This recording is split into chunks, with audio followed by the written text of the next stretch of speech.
What exactly is this for?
He- Here. Here.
Good evening, Mayor and Council. Oh, it's been a day. For the finance report, we are about 67% through our fiscal year. We've been collecting the sales tax revenue. We just got out of the budget workshop. As Doug had told you, we've been doing pretty good. So year to date, for general fund, sales tax is $437,509, which is about 83% of our budget. So we're above halfway through. Property tax is at $666,000. The utility fund year-to-date revenue is where are we at? $614,562, which is about 68% of our budget, and we're about 68% through the year, so we're doing pretty good. Sewer is $262,938 in the revenue for the utility fund. And I mean, that's pretty much all I got. We're on schedule. We're doing good. Our budget's amazing right now. Thank you. Any questions? No?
Okay. Good evening, Mayor, Council.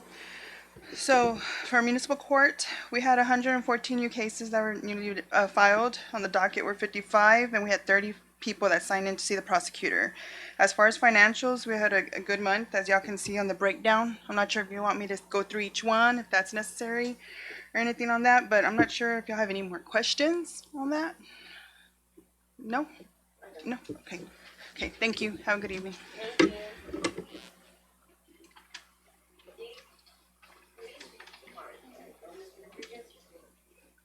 Good afternoon, Mayor, Council. Based on the last meeting, you brought up that we needed to see if we could get better numbers for you, so we were able to find that. Some of the ones worth mentioning is like the arrest. We were able to break those down with 3 being felony, 2 misdemeanor. We were also able to break down our traffic contacts. Out of those, 96 citations issued and 60 warnings were issued as well. The one that I guess brought my attention was the security checks. It went up considerably to 381 for the month of May. So that's more than 10 a day, but that's usually the average. Like you brought up, you hear it on the radio, but until you see the numbers, that's what stuck out. Do y'all have any questions on this staff report? You're gonna have to just make me next month the total amount of traffic stops. Okay, In other words, the total number of stops. and how many resulted in citations, how many resulted in Okay. arrests. That would just be the only tweak I could see to that. Okay. And I appreciate you bringing up that number because it is reflective of what our police Right. department does. Because they're not just, they're actually getting off and doing building checks. So we certainly want to recognize that they are working. And they are checking. The only other thing worth mentioning is on May 24th, I believe you were involved in that pursuit that was coming into Poteet. It was going south, and one of our officers was able to set up north of the city limits, and where he was able to successfully deploy the spike strips. So that's worth mentioning, just because of the whole dangers behind it's not just to throw a spike stick out there, but he was successful, and the pursuit came to an end. And we were able to take the people into custody. Three people were taken into custody, and a stolen vehicle was recovered. So, And a gun. and a gun. Okay. There was a gun involved as well. Yes, sir. Any questions? All right, thank y'all.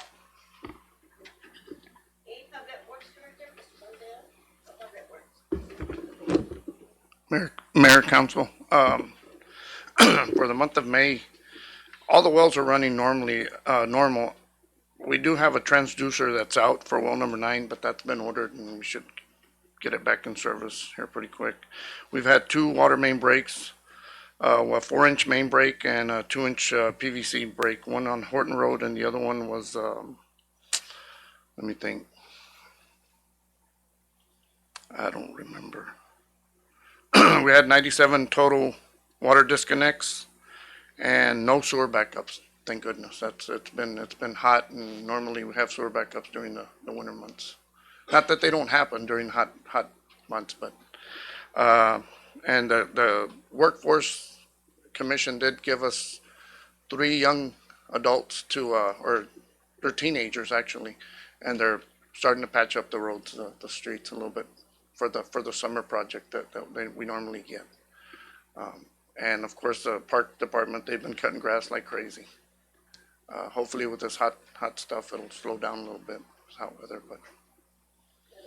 You're making sure that they have their own water bottle, get a refill when they're there. Yes, ma'am.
First of all, I want to apologize to everyone for the way it feels in here.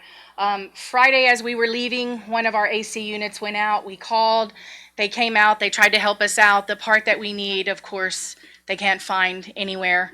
So we apologize because we know it's hot. So we're going to move forward real quick here. Item A, Backpacks for Burgers. This is an event that's been going on. I believe this is the 3rd year. That has been set for July the 29th. Anybody who wants to make a donation or anything, they're welcome to come to City Hall. They can bring cash donations, check. They can bring supplies, whatever, or they can go to the Backyard Kitchen. Brad and his family are taking items there also. Item B, the 2nd annual Summer Under the Stars block party event is set for August 11th and 12th. We have made this a 2-day event because we're going to do something fabulous in Poteet, as always. We are adding a barbecue cook-off, a sanctioned barbecue cook-off. It's going to be through CBA. So gather up all of your cook-off friends and families and let's show them how to do it Poteet style. I know it's June, but we have to start to plan right away for things. So our Christmas lighting and our city of Poteet and all of the other entities within the city, the fire, the police, the auxiliary, the chamber, we hope to have the Rotary, the Lions, anybody who wants to join the city of Poteet, because we umbrella everything. So we will have our annual Christmas lighting event. And what we hope to do is to create an event that people want to come to. People don't make plans to go to Bernie or Fredericksburg or wherever else. Let's go to Poteet. They've got it going on. They've come up with this. They've put it together, and it's an amazing event. And with the great minds that we all have in every one of the entities that support the city of Poteet, I know that we are going to have some fabulous times, great events, because we all put our minds together and there's no telling where we can go and what we can do. I think I've used the phrase, we can move mountains if we work together. So that will be the first weekend of December, and it's actually Thursday night, November the 30th. We do the lighting. We held that right here last year. We had the s'mores and Santa and all of that. This year, it will all be moved to Canyon Park. So we are going to start to really utilize our Canyon Park because it's about to really take shape. So we're very excited about that. So mark your calendars, City of Poteet and surrounding areas. Join us for our Christmas lighting and our Christmas parade. Staff and mayor council Christmas party will be held on December the 8th. We do have the reservations made for that like last year, so that's already in place. Not on the list right here, but I do want to just touch on something real quick. I attended TCMA training 2 weeks ago, and I came back so excited and so ready to take action on many things. I was in classes for economic development, and it's coming, my friend. City of Poteet's going to see some unbelievable things happen. Strategic planning, community engagement, mental health, and legislative updates were all of the training areas that I was able to attend, and it was really great. So thank you for allowing me to attend these trainings so that I can bring all of the great things back to our citizens. They deserve the best of everything. Our citizens, our staff, you all, I appreciate you for allowing me to go. The next two items I'm just going to cover real briefly. F&G canvassing policy. I know we had a few issues last month, and we don't ever want to have that again. Our attorney and myself and Abigail, we have been working on a canvassing policy to put in place so that there's no question of how that works. So that is coming, and that is under your direction. You guys did direct me to work on that at the last meeting, as well as a police department complaint policy. So both of those two items we are working on with legal as we speak. PSI update on water meters in Splash Park. I'm going to totally skip that because we have Mr. David Craig here, and he's going to cover that. And as warm as it is in here, we don't need both of us saying the same thing. And then last thing is our employee of the month. And some people think maybe Miss Popham just puts everybody's name in a hat and I draw them out one by one, but that's not how we roll around here at all. You have to do something that's a little extra around here to get employee of the month. So this gentleman has gone above and beyond.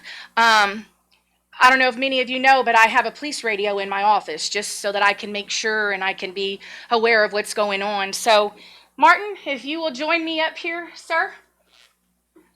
Martin has burnt that radio up this month. I'm so honored to stand here and give him this award of Employee of the Month. So Brad from Backyard Kitchen's on vacation, but you've got a gift card when he gets back waiting there. But here is your item, and if you'll just take a quick picture with us, please. This guy, one day, all I heard was his badge number, over and over and over. I was like, he's killing it. And then we also got a recommendation from someone that he needed to be our, okay, ready?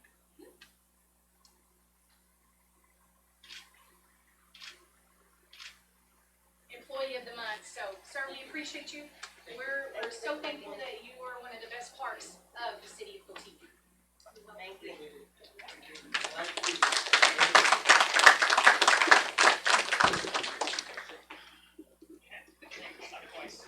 Okay, that's all for me for now. Thank you all. Thank you, Ms. Plummer. agenda, all items of the consent agenda considered to be self-explanatory and will be attached with one motion. There will be no separate discussion of these items unless a council member or citizen so request for citizen to request removal or by item from the consent agenda. Speaker card must be filled out and submitted to the city secretary's office card called to order. Item A, approve minutes of May 16, 23, regular meeting. Mayor, I make the motion that we approve. I have a motion, Mr. Dominguez, I'll second it. and a second from Ms. Bautista. Mr. Vasquez? Yes. Okay.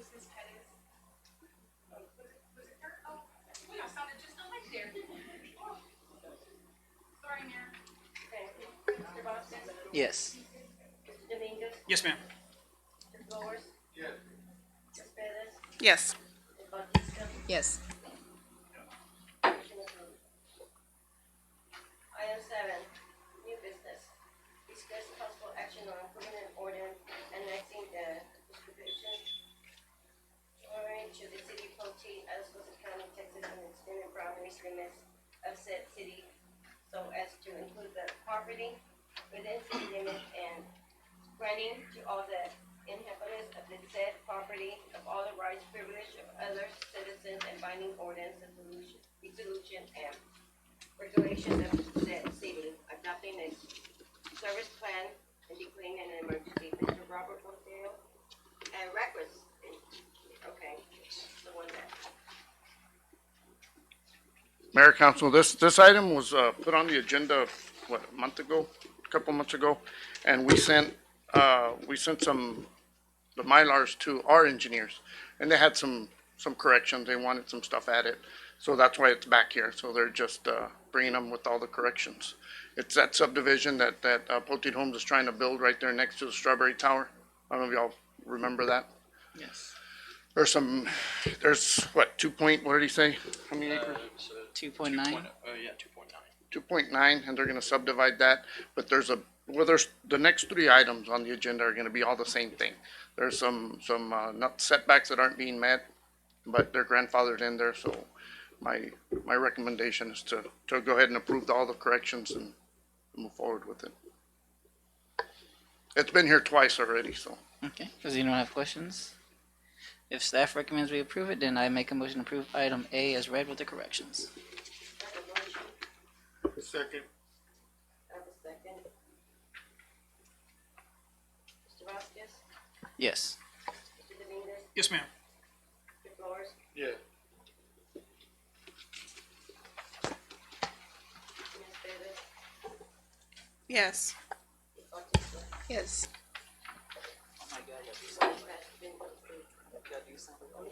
Discussion, item B, discussion and possible action on approving a plat submitted by Estrada Farm being 2.69 acres, subject to the land located off Pecan Street. Again, this is the same thing. I make a motion we approve. I have a question on this though. Oh.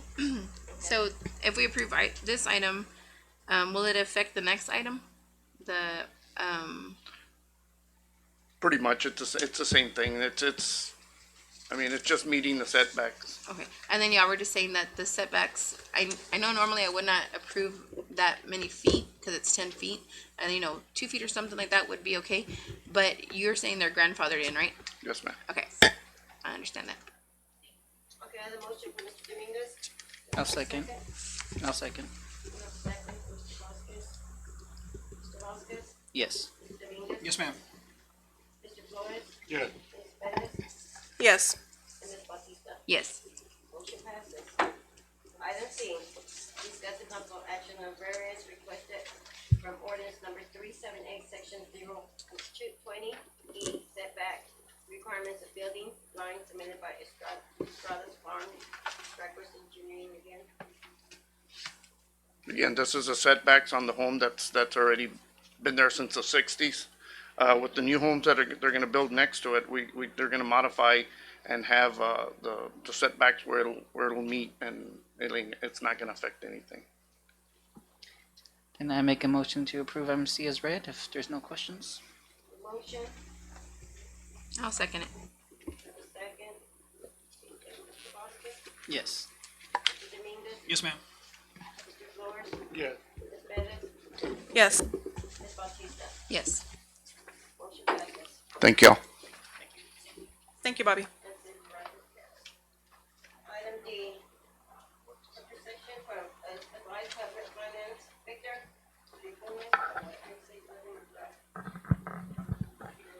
Rolla to give an update on the city total outstanding debt.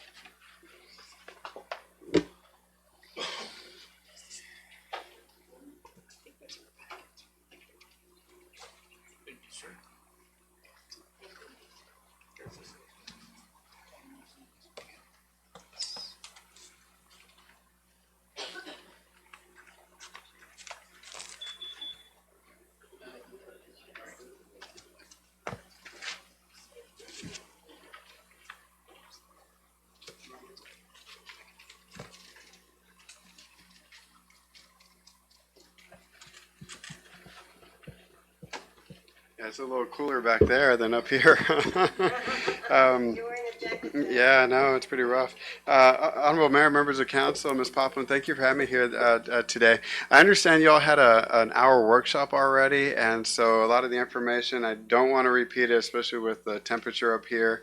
But I'll skim some of this because it is about 22 slides, and so I'll just kind of go over it.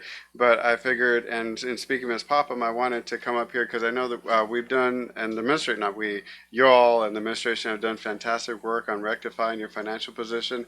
I just want to be here as a reminder to kind of continue the progress. We're not done yet. There's still room to grow to get the finances better. And so some of this information you probably already covered in your budget, but we just wanted to reiterate the progress that you have made as a city. Pretty phenomenal progress since just 12 months ago. And then I just have some recommendations as you begin your budget and also completing your budget for this upcoming year. So I'll just go page by page. And so the first page after the cover sheet, just again, the reasoning why we're here to visit with you all. The numbers do get a little bit small, so we do have the handout here in front of you.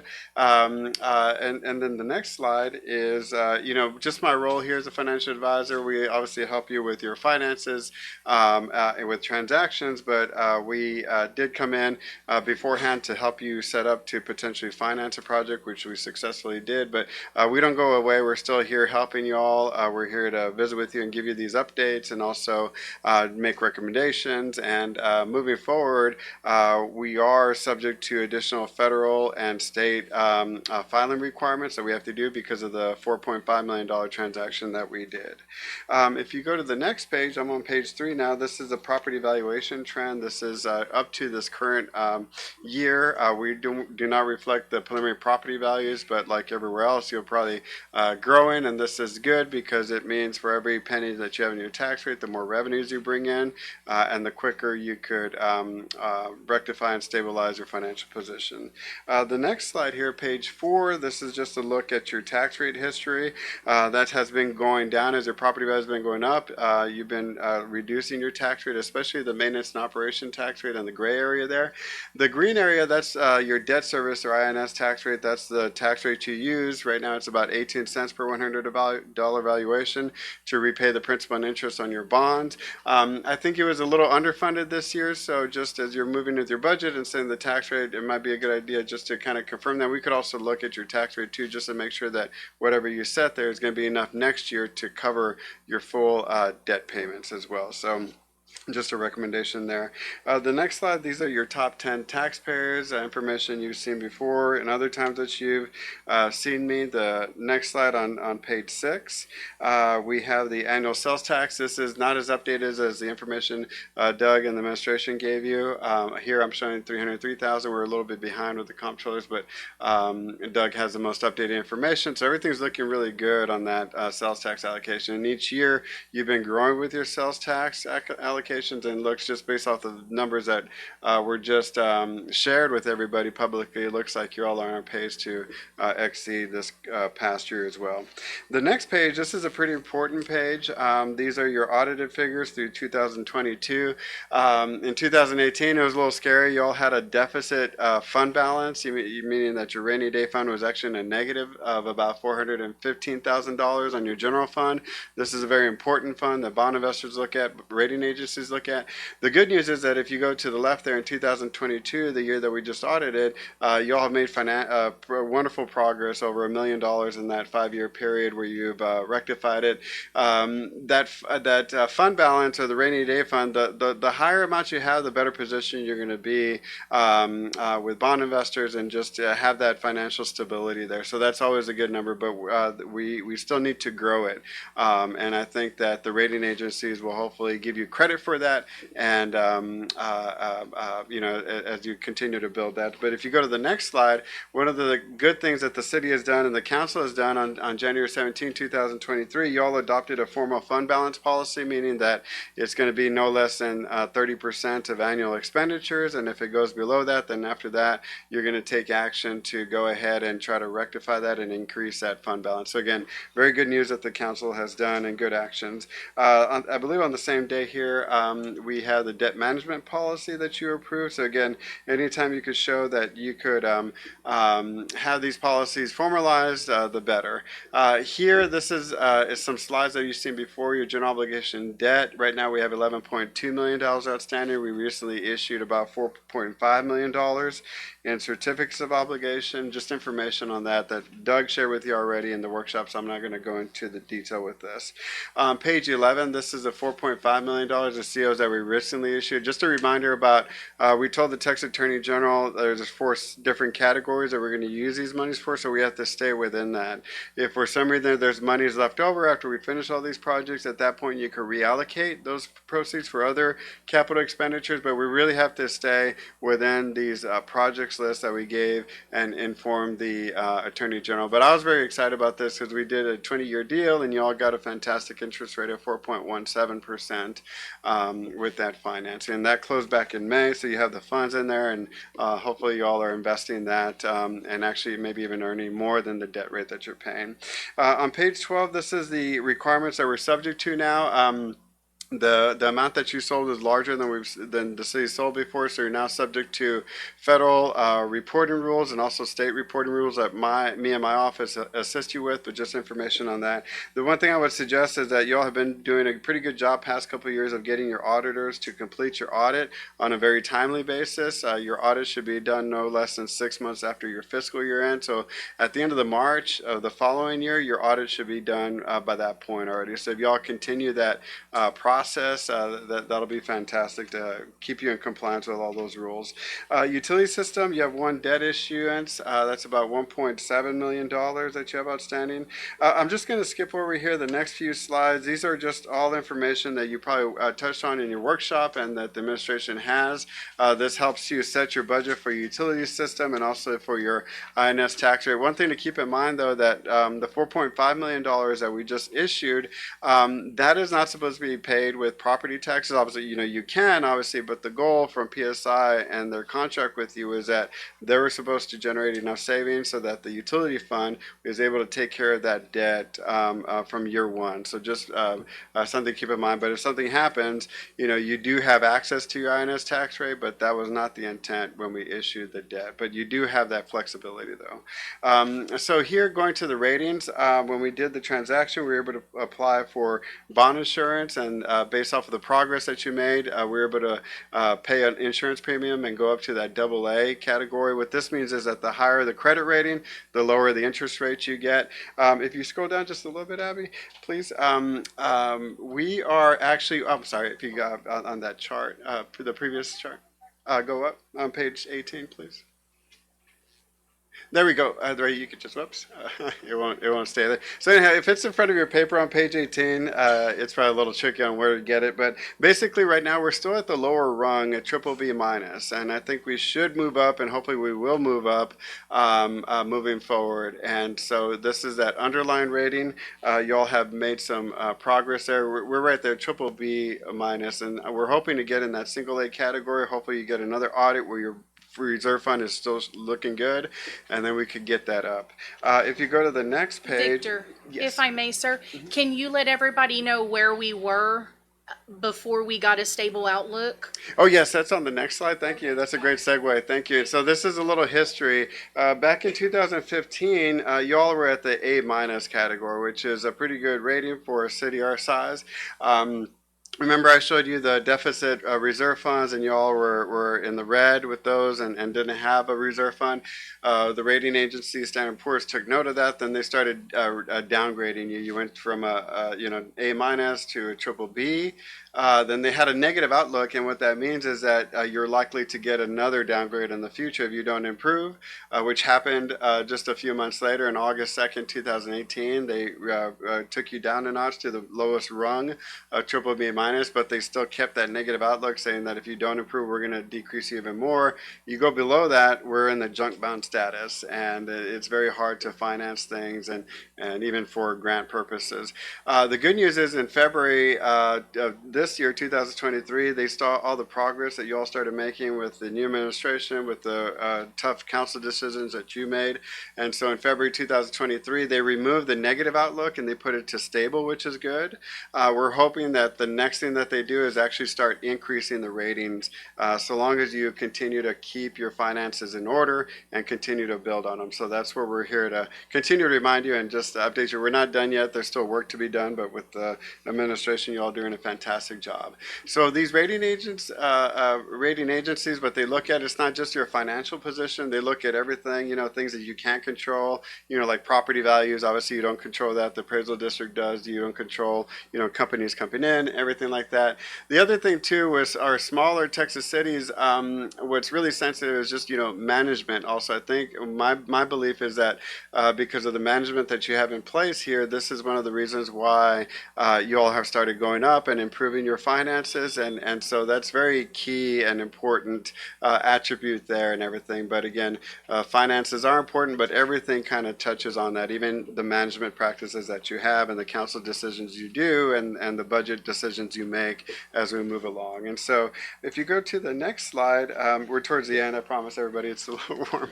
I'm the one wearing the jacket too. So, so the progress since June 2000. I'm sorry, that's a typo. I just caught it right now. Last year, 2022. So last 12 months, you all have done a wonderful job. You have the new city administration. Doug has been doing a great job with helping you get everything in order and budget and report to you on a monthly basis. Ms. Popham instituted a rigorous process for purchase order approvals. You've implemented a spending freeze to get everything in order. Now you're seeing monthly financial reporting to the council. You've engaged a new independent auditor, and they've been doing a great job. A lot of auditors, when they see cities the size of Poteet, they'll try to delay you and not give you what you need. They've been doing a good job in actually providing what you need. A lot of it is because I tell Ms. Popham to put pressure on them, and she calls them. So, so that's been doing good. You've also formalized your investment policy, the general fund policy, like we talked about. You formalized these financial policies that go a long way. It's one thing to formalize them, but it's another thing to continue to follow them and practice them. So that's what we encourage you to do. And again, we've already seen improvement with the rating agencies removing that negative outlook and putting you on a stable outlook. So the last page here, ladies and gentlemen, is just the recommended goals for fiscal year 2024 as you're starting to budget for it and plan for it. We touched on this earlier. Just when you're calculating your INS tax rate, make sure that it's going to be enough to cover that upcoming year's principal and interest payments. We're happy to put a second pair of eyes on that for you as well.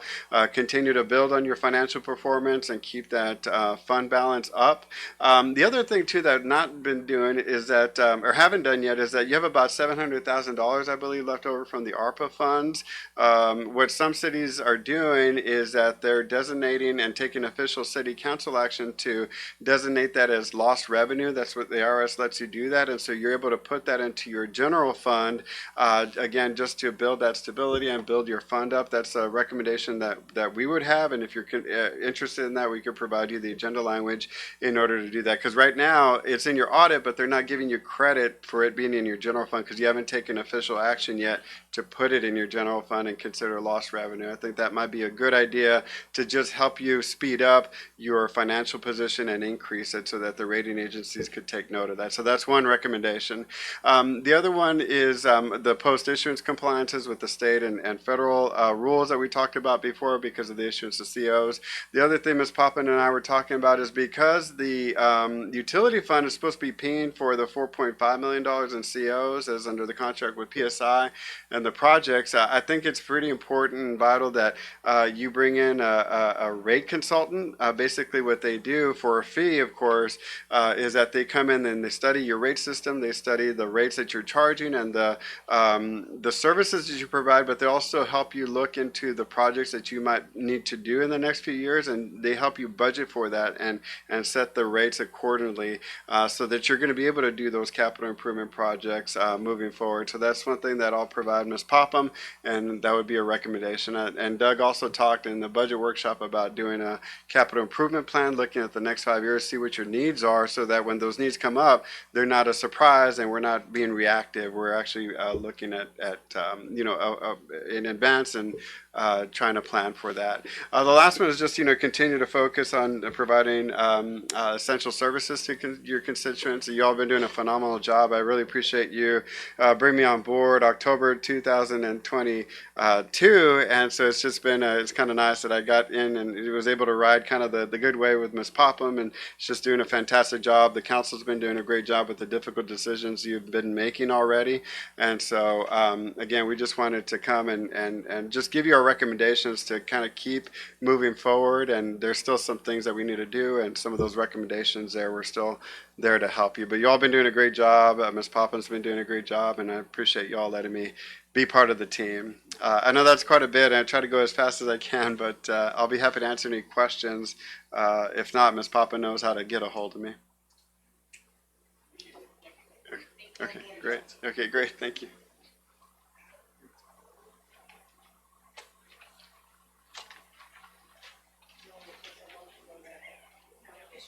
Item E, disposition from performance service, David. Update mayor and council on water meters /tap project. Good evening, City Council, Ms. Mayor, City staff. My name is David Craig. I'm your project manager for your project going on with your splash park and with your water meters. Just a quick update of what's going on. We're going through the submittal process right now. I've been working with the city staff. We've got the water meters, utility trailer, and tools. The mini excavator and trailer and vehicles have been approved and are in the process of being ordered right now. Pending approval is the splash pad. We're still working on the drawings. So as soon as we get those finished, we'll get everybody to take a look at those and get those approved. And we have a restroom drawing to review as well. So hopefully we get those things squared away, hopefully by the middle of July. We're looking for construction to start right after the August function, and the date slips my mind right now, but I think it's August 12th, the 11th, okay. And then, and that's all I have to update. Are there any questions? Very good, thank you very much. Have a good evening, thank you. Thank you. Discussion possible action approving an ordinance appointing Abby Gail Francisco as a city secretary for the city pro tem. As you know, Abby has already been performing this job for months, and she is definitely up for the job. So definitely my recommendation to give her the title for sure. Mayor, I make a motion I have a motion from that we Mr. approve. Dominguez. Do I have a second? I'll second it. A second. Mr. Sanchez, You still want it, Abby? Yeah. Okay, then yes. Mr. Dominguez, Yes, ma'am. Ms. Lawrence. Ms. Pettis, Yes. Ms. Bautista. Yes. Motion passes. Congratulations, Ms. Abby.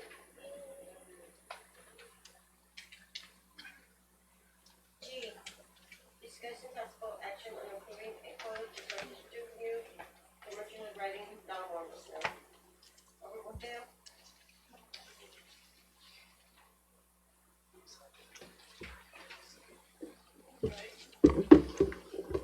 I'm back. As you see, I've got 3 quotes for 2 new mowers. I don't know if y'all went through them to see them, and John Deere is the cheapest and the mowers are the biggest. And we've got 2 of them now that are 5 to 6 years old. They're still cutting, but they're tired. They'll do the job, but I think it's time for us to upgrade.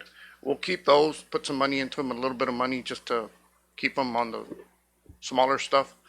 But the new mowers that are coming in, and you've got the 3 bids, and I think Tuttle's. John Deere is the cheapest and the better.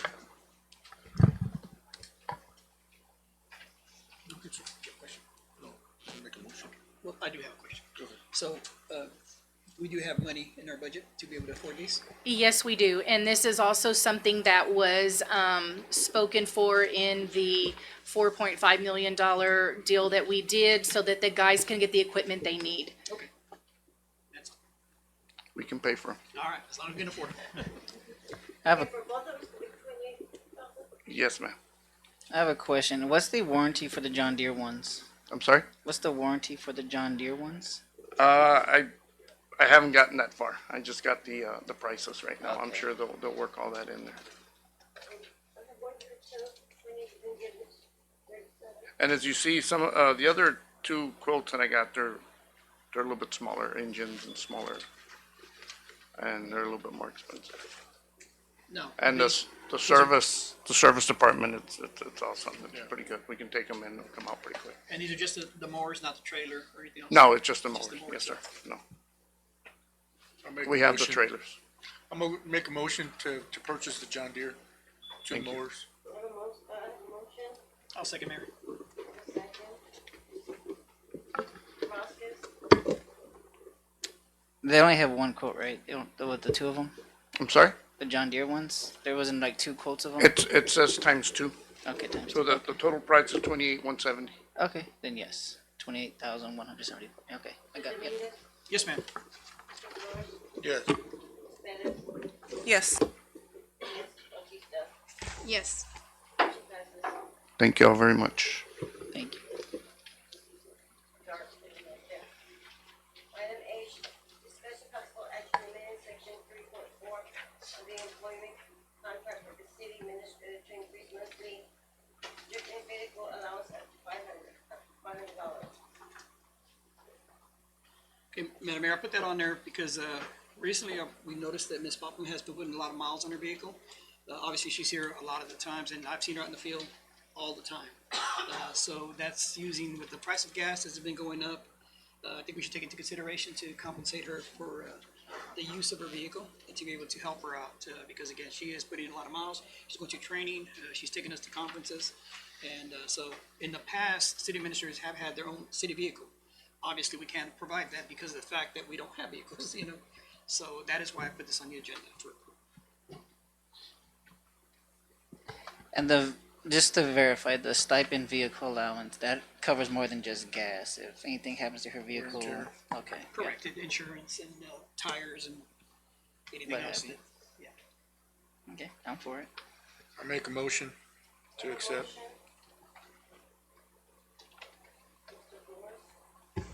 I'll second it. What's the motion? What's your motion? Mr. Vasquez, Accept it. As read. Oh, it's red? Okay. Yes, sir. Then yes. Mr. Dominguez, Yes, ma'am. Mr. Flores, Am I going Yeah. I didn't hear that. I'm sorry. Ms. Pettis, Yes. Ms. Bautista, Yes. motion passes. Item I, discussion action on approving resolution declaring the station of Maxwell Park, City Floaty Dog Park, and collaborating with the Floaty Municipal Park Foundation, and contracting a new dog park. Oh, that's me, if I may. The original plan was to put a temporary one over there at the old pool park. Kind of find out it's a kind of a pain to get all the soil samples done. We were told about that, but I wanted to see how much of a pain it was, and it's too much work. So we talked with the Park Foundation, talked to some citizens, and Maxwell will be a good place for a permanent dog park because no one really uses that park. If we can just make that for the dogs, that would be awesome. The plan is not to have the whole park as a dog park, only about 75%. I went out there with Miss Popham and some other people, and we sketched it out, and we found a good design. You'll still be able to separate between little dogs and big dogs. We still want to put water in there for the dogs, and poop picker uppers, and the poop scoops or whatever. Um, and the Park Foundation has some of these quotes, but they want to know what the city wants to go with because this is city property, so they can't just say we want this one. We have to do it a little bit different. Um, with that being said, they want to make sure that the city knows once we build it or once the Park Foundation builds it, the city maintains it. Does that sound good? That's what I was gonna ask. I think this is a great idea. Going around this area has one. But I have a few questions, Mr. Sanchez. I would like to know who's the president. Vasquez, but yes, Mr. Vasquez, yes. who is the president of the Park Foundation, who is the treasurer? Is there any other council members in this organization? But it has to do with the dog park. Wouldn't this be a conflict of interest? Nope. Because no one's making money Attorney, from can this. you show me? This would be a conflict of interest. I have something here for you tonight. I've been talking to you. I'm gonna give you some basic copies here. Mayor, if I may, Chapter 171 of the Local Government Code applies here, and there is no conflict of interest. I'll just briefly read what the test is. If the member has a substantial interest in the outcome, and we can talk about this later, what a substantial interest is, but generally it's more than 10% of ownership in a company that will benefit from this, then there would be a conflict. There's also a disclosure requirement under Chapter 553 of the Local Government Code that if the person is related in the first degree, meaning either by marriage or, father, son, or daughter, then they have to fill out what's called a Chapter 553 affidavit to disclose the relationship. So I'm not sure of the relationship between the members, but that's what the law is. Then it means like, who will be paying for a dog park? I did my research to a call for a Valley Dam dog park. Like the water, the insurance, the electricity, keep cleaning on this area. This is gonna be, you're gonna put in a dog park, and then it's not gonna be maintained, what? We spend money, and down the drain, because nobody kept up with it. Who's always gonna maintain it? Are we always gonna want the city to always pay all the bills, or is the park gonna pay for everything? The Park Foundation? Mayor, man, Yes, sir. question for legal. Do we have to have a new local agreement with the Park Foundation on this, or is this gonna be something that the Park Foundation will Because- actually create and then send it over to the city to continue running it? Is that the way, now, does that have to be in a ordinance or resolution, or how do we do this? As I understand it, the Parks Foundation is a nonprofit, so interlocal agreement would only apply between the city and county and two governmental entities, so that doesn't need to happen. Okay. This action item would basically allow the city to continue maintaining it after they construct the Parks Foundation. Okay, and then my question for Mr. Vasquez, I'm sorry, is, what we're looking here is a quote for, $21,200 even? Okay, well, okay, I see the other one. So this money, is it, the Park Foundation is willing to invest this into the dog park? Is that what I'm hearing? Yes. Okay. The Park Foundation is willing to invest, however, there is a limit. Now, obviously, they're not going to spend 40, 50 grand on a dog park, but they want to see what the city's okay with, what plans, and see if we can go from there. They did recommend the R&H one because it is the most affordable one, and it does allow us to expand on it with the water installs and the poop picker uppers. And if we want to add more landscaping to it, we have that within our budget to do it. So that's the one they recommend. Okay, so for legal, would there have to be some kind of documentation as to what the Park Foundation is going to add into this prior to? And then we would agree as a council to accept it under those conditions, and then, of course, the maintenance afterwards. Yes. So this probably is not ready for approval at this point, in my opinion. I'll wait for you to tell me. The way that the item is written right now is just a dedication of a piece of the park. So Gotcha, what will need okay. to happen at the next meeting is there will probably be a survey or that map that you guys drew up to identify exactly where the boundaries are, and that's also where you would get details of who pays what and when. So right now, we're just talking about the actual dedication of the property itself, Yes, about the use of the land or the park. but we're not discussing boundaries. We're just saying, we're gonna move forward on this? Yes, there is a sample resolution in your packet to see exactly what that looks like, but there hasn't been a boundary defined or any resources allocated through the resolution. It's just dedicating a certain section of the park, of Maxwell Park to become a park. So the motion would be to allow city administrator to get with the Park Foundation and work on these resolutions? Yes. I'll make that motion. The dog, cause I do see this on Church Street, I'm not gonna lie, there and everything. They end up always suing either the other person's dog, but then they also end up trying to sue the city because if something went wrong. So if something were to happen, are we gonna be all liable to, the city gonna be all liable? I would have to look at the liability carrier. I know the city is a member of TNL, but typically you're not gonna be liable unless the city is negligent and had knowledge beforehand that there was some sort of existing danger. So for example, if fences were not high, the city knew that these dogs were hopping the fences and someone were to get hurt, that could create liability for the city. But at this point, if a dog just, runs and bites somebody, there would have to be proof from the person who's making an accusation that the city had knowledge that that dog could get out. I know, and with the fence, I know the small dog, they end up digging, looking, it's gonna go through the fence, we all know it, I've seen it. It's really good, it's a chain link fence, it's a matter of time, they end up going through it. If I may, these are not gonna be chain link fences, by the way. These are gonna be nice metal fences. They are gonna be dug a little bit deeper, unless I'm mistaken. Another thing, when you do parks, you always run the chance of being sued. We had this issue when we put in the new playground equipment at Canyon Park. There was this talk about, oh, what if we get sued? You're gonna get sued regardless if people want to. That's why you make sure you do everything right, you have the documentation, and you roll with it. So I feel we're covered, and these are all local businesses, and they're all insured, they all have LLCs, so I think we should give them a chance. But, like I said, does anyone think we shouldn't have a dog park at that park? Anybody? I just have a question. So we do say, yes, we are gonna designate a portion of the park to it.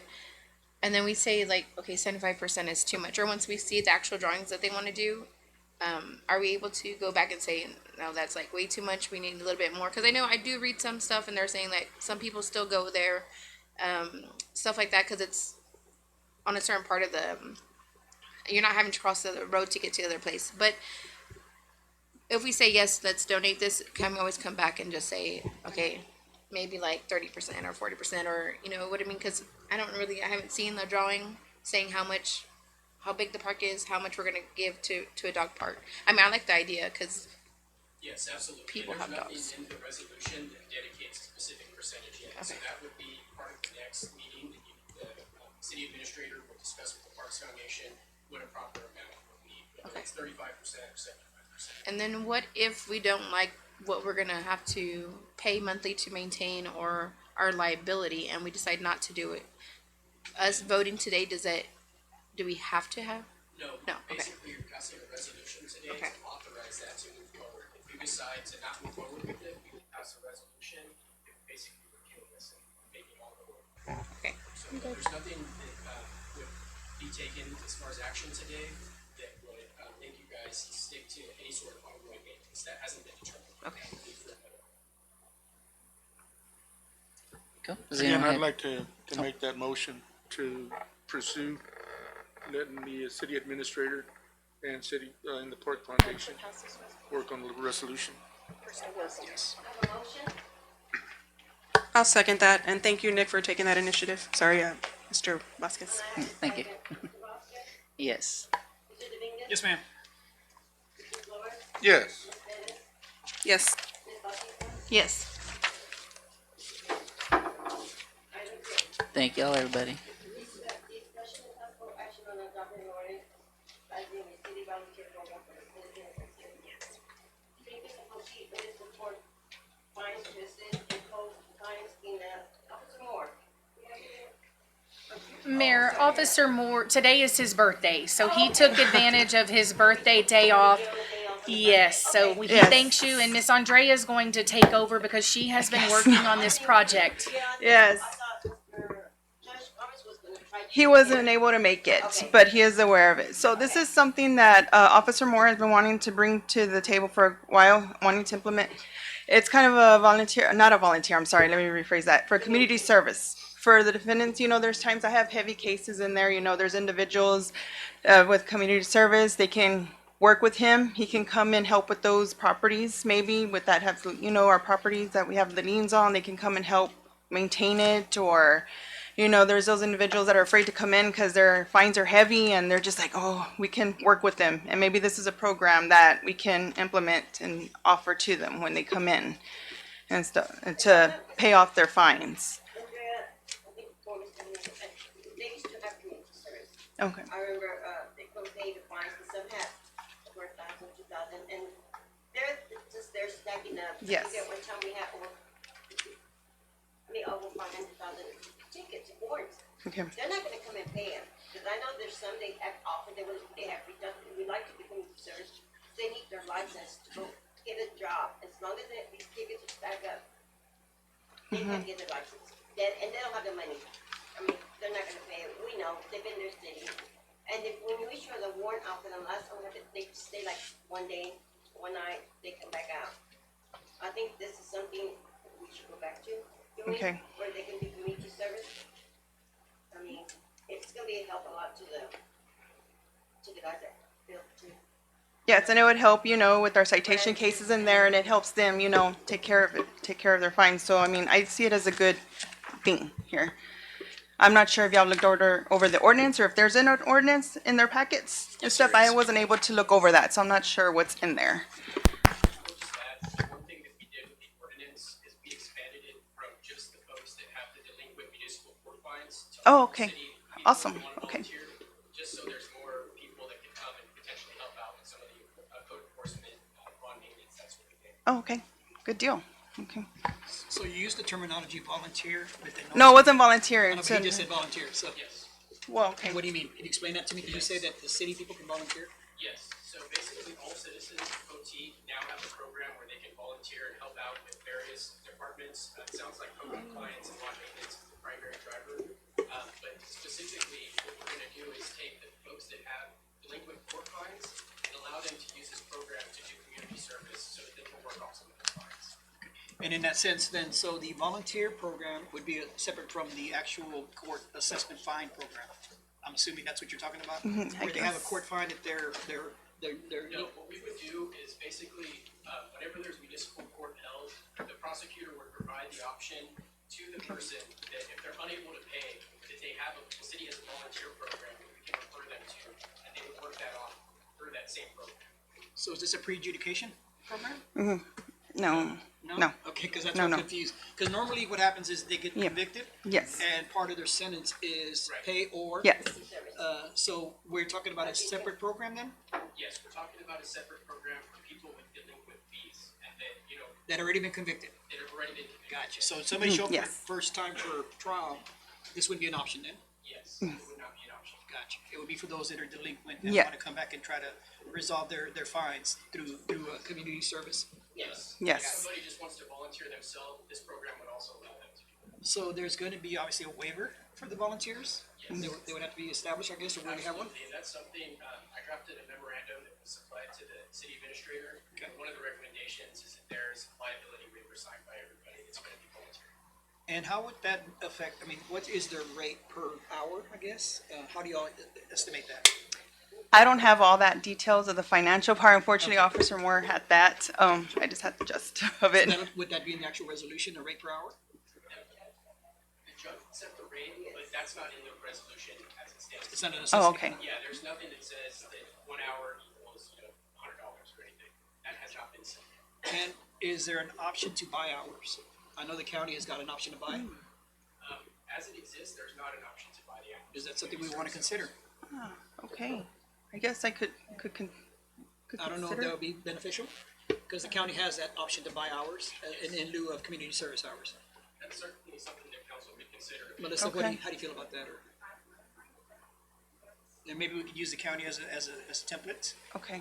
to maybe kind of look into how they're doing it, because I know that I use community service in my facility, and so there's Okay. times they come in and say, I'm just gonna buy myself out, and they don't come back no more.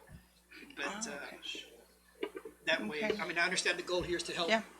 It's mostly for people that are delinquent and can't afford to pay it off. Right. We can certainly have the option for people that can't afford to pay the community service to do it that way. Because I can see it as a progression to where they do a couple hours and then they maybe decide, no. I do have the money, right? Well, but if they're in this program, it wouldn't be $1 per dollar, I would assume. Right? It would be, No, no. People that have still outstanding, and also like, they've been here like 5 years, maybe 6 Yeah. years, and the individual weren't, and I know these two have come to me, they wanted to do community service, but sure. at that time, I think my understanding was the Pretty Menace didn't want them doing community service. We used to have it, because when I used to work at the park foundation, they would send me, they had to be community service, they owed tickets, and I just had to supervise them. Yes, ma'am. I had the same program when I was a chief here. We did graffiti pickup Yeah. or cleanup, graffiti cleanup. So they would come out and paint for us. Oh, okay. But I mean, that's just, I don't know if that's an option to incorporate the payout, the buyout, or, you know. But it's, I'll leave that up to you guys. Okay. It's certainly an option, but it's not in the existing ordinance as it's drafted today. So I do have a question real quick. The judge, does he have any say on this? I mean, I know this is after they're already delinquent and everything, but does he have a say like, no, they need to pay their fine, or do they have any say in that? I'm just wondering if. Yeah, judge will have say, yes. Okay. Yes, and And he he actually was was gonna part try of to be, this. yes, he's been involved with this. It's just he wasn't able to come. He was planning to be here and then he just wasn't available I'm just to be making here. sure, like, hey, you owe No. 2,000. Like, no, just go cut some yards. No, he's aware. Okay, good. That's all I got. And I just have for a clarification, there's an application process. So a person delinquent fines would come in and say, hey, I want to apply for this project. And then you guys would approve them. Yes, and there's a 3-step process that's laid out in the draft ordinance. Gotcha. Okay. I have no further. I have a question. So it says to assist in code compliance cleanup. What is that as far, is it just cutting grass or is it cleaning up trash? Like what exactly is that gonna include? It would be all encompassing. I've heard that lawn maintenance and then the trash pickup are the 2 main areas, but certainly if code compliance needs help or if there's additional staff work that needs help, the program and the ordinance is drafted in such a way that they could be assigned to a different department if needed. And would this just be city property or is it this on private homes? No, it's all property. Okay, so what would happen if one of these volunteers were to like break a water line or do something on the property, on a resident's property? As part of the application process, sign both property liability waiver and a personal injury liability waiver, so that the city wouldn't be liable in the event that they damage something or that they themselves get hurt. Okay. And as far as the equipment, whose equipment would they use? They'd be using city equipment. Okay. Thank you. Usually, when they used to do this back then, there's always somebody to supervise, right? Yes. So they would know if there was, pipes out there or anything, they had to go do it, right? The easement or going to the lien of a house that we have to go through, right? You'll have somebody out there supervising. Yes. Okay. I'm good with this program. Anyone else? If, like she said, if they're doing private property, is the owner gonna be, so of course they would have to approve it, would they be signing saying something that if something's damaged during that time, they're not responsible, or? No, it wouldn't be on the owner, just the volunteer. Okay, so if something happens on the property, who's responsible for that? It would depend on the type of injury. Those are very fact-intensive inquiries, so it would depend on the situation. The city wouldn't necessarily be liable, again, unless it fell under what's called the Texas Tort Claims Act, where we could show that the city was negligent. And if we're doing like public property, not just city property, are we gonna be asking those people first, saying, can we cut your grass, or, you know, stuff like that? And really, Yeah. It's for people that have not gotten their yard picked up or cleaned or whatever after so many tries from the Or with the week, enforcement yeah. before we put the lien on the property. That's what I'm saying, but, That's our current process. okay. And then we put a lien on it, so they, so I was. No, but I'm saying, so like, say I didn't cut my grass and I have, We would follow the process. We would come, we would try to visit with you, we would serve you. We would tell you that this is gonna happen. If you don't do something within 10 days, then the city's going to take on the job. And at that point, if they don't comply, then we go and we do it. a lien is placed on their property. The amount of money that these, the people who may owe fines or whatever, you know, the liens will be placed, so. So it's not gonna be that property owner's responsibility, or no? Because they're not keeping up with their property or anything at that point anyway, correct? Yes, that's No, I'm talking about the lien. So when you put the lien on, to have it taken off, maybe I'm misunderstanding. The lien would be on there until they sold the property or whatever, They pay the and then the city what city. they That's what I'm saying. They would pay the city. And then we what would they get owe. our Okay. funding back at that time, which that person who owed that traffic fine or whatever at that time, we would finally end up getting our money. Right. So that's what I'm saying. The property owner would have to pay off that, Yes, whatever we ma'am, do. most Okay. definitely. Any lien like that, the property owner would be responsible. No one else? I'd like to make a motion to pass item, what was it, J as read? Yeah, J. I have a motion, I'll second, Mayor. have a second. Mr. Vasquez, Yes. They can do both. Mr. Dominguez. Yes, ma'am. Mr. Flores, Yeah. Ms. Taylor, Yes. Ms. Bautista. Yes. Yes. Motion passes. Okay, discussion of, action on adopting the ordinance establish a law maintenance program by protection of the city of Echo We just voted on the item, so. We won't have to hire. This is my item. May I speak on it? Yes. Okay, so mine is similar to the one that we just talked about.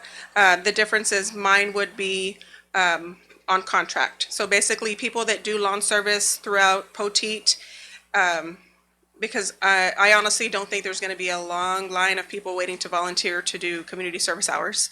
There may be a few, but I don't think there's going to be a lot, especially with the amount of grass that needs to be cut, places that need to be cleaned, different things that need to be up to code compliance. So mine is, like I said, very similar. The exception is that mine would be by contract. So these would be people that would be hired on contract, so they're not actually employed through the city of Poteet, just a contract to help, like we need help this week, can you come out here? That's about it. Mayor, if I may. Yes, sir. Okay, quick question. So when you're saying, this, what are we talking about? Like city property, code compliance properties? The same thing as the one before. Basically, the same. It's literally like the same exact thing. The only difference is that these people would be getting paid. They'd be on contract. So I guess, since Mr. Moore is here, maybe Bobby, you can answer the question. So currently, since we don't have this program in place, whenever code compliance goes and cleans up the property, do they hire a private contractor for that? Or, I know we do the dumpsters. They have in the past, but then money got tight, so we started doing community service, or the city staff would do it, and we tag on the fees that manpower, fuel, equipment. So when they did it in the past, the money got tight, so they. Of course, yeah. This, I think you hired a contractor, then also they say, they were to get her out there, and did the contract with Steve T, then we're gonna be liable if the lawnmower breaks or anything, if they get hurt. Who's gonna pay for that? They would sign the same exact waiver as the one before. The one we just passed. The only difference is we're getting free labor from community service. Yes. I agree. The only thing I'm thinking is for this to be like a backup, because right now, I mean, if we had the people to, obviously we don't have the manpower within Public Works to be maintaining everything, and aside from the rain, downpouring on us and it's going crazy. Like I said, I don't think there's gonna be a whole bunch of volunteers people are just gonna come out and say, I'll give 5 hours of my day in 110-degree weather to go cut the grass. I don't foresee that happening. So I think this is a good backup. So we're not caught needing this work and not having anybody to do it. Mr. Montoya, you just had three guys hired, right? I think the question would be the budget, if we have it. Yeah, we have it in the Bottom budget. line is that it's either free labor or we pay for them. We have the money to do it, why not? But if we don't, we can use it on something else. It's not in the budget right now. That would be the question. And you've got a point, we have limited staff, but we're actually in this budget, we're trying to get more people on the job. Hopefully that'll help, which I'm pretty sure it will.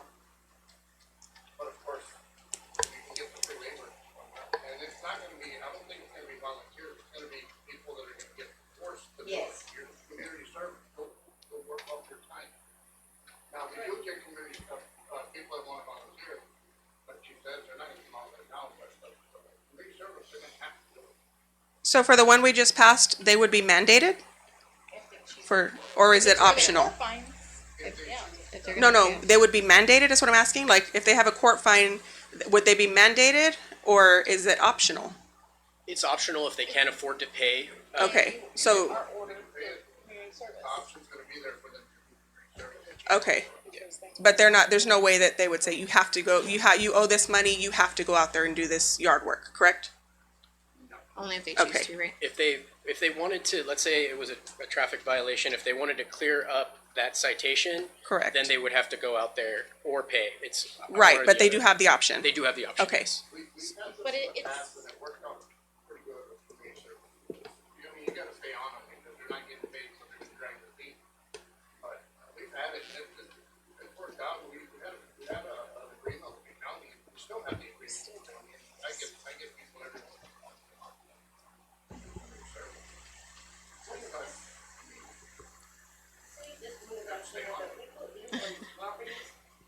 This is not on our budget, which is adopting the ordinance, we want to also add, like, no family members, anybody be dated.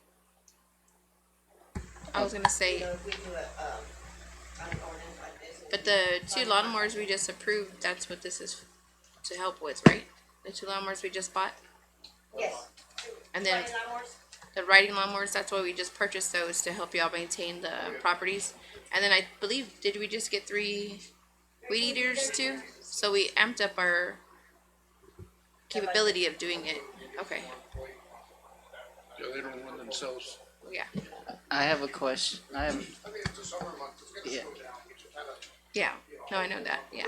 Yeah, a lot of rain, that's what happened. If I may, I have a question.